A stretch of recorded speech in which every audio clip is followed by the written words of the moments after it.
Nokia et Alcatel-Lucent ont donc officialisé leur union. Les dirigeants des deux groupes ont tenu ce matin une conférence de presse commune. Karina Chabour, vous y étiez. Le rachat du français par le finlandais devrait se concrétiser d'ici 1 an. Est-ce que vous avez des précisions sur ce rachat? Oui, alors on le sait désormais, cela englobera l'ensemble des activités d'Alcatel-Lucent, sauf celles stratégiques des câbles sous-marins. Cette opération valorise Alcatel-Lucent aux environs de 15 milliards d'euros, même supérieur à 15 milliards d'euros.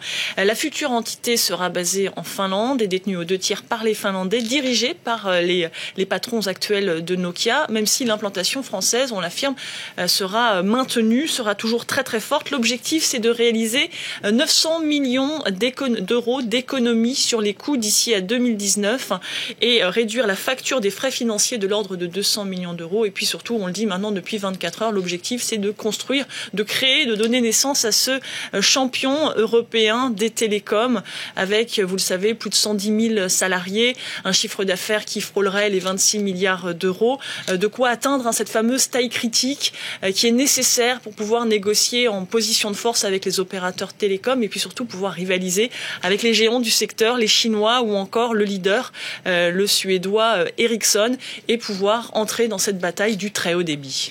Alors cette fusion, est-ce qu'elle a des chances de marcher ? Alors écoutez, pour l'actuel dirigeant d'Alcatel-Lucent, Michel Combes, tout simplement il n'y avait pas le choix. Vous savez, l'entreprise est en difficulté, elle subit une lourde cure de restructuration depuis 2 ans et c'est la solution pour assurer sa viabilité à terme.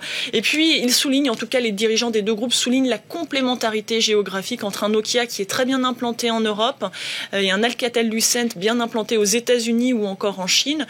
Une complémentarité également industrielle avec un Nokia bien positionné, lui, sur tout ce qui est infrastructure d'Internet et de téléphonie mobile, là où Alcatel-Lucent, lui, est plutôt bien positionné sur le fixe. Et puis, très important, souligné ce matin, les deux groupes partageraient une culture commune, ce qui a fait cruellement défaut à Alcatel lorsqu'il a fusionné avec l'américain Lucent. Vous savez, une fusion qui a vraiment été un échec.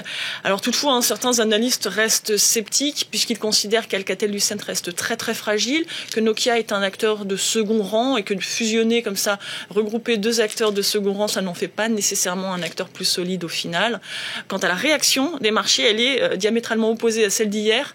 Alcatel-Lucent perd du terrain, mais c'est une correction puisqu'il avait énormément, le cours avait bondi hier. Quant à Nokia, aujourd'hui, il gagne du terrain et l'explication, c'est que les actionnaires considéraient que le prix payé, c'est 15 milliards d'euros et le bon prix, et le juste prix. Voilà, c'était plus 10%, je crois, à l'ouverture ce matin. Absolument. Vers 9h, heure de Paris. Merci beaucoup, Karina Chabour, pour cet éclairage.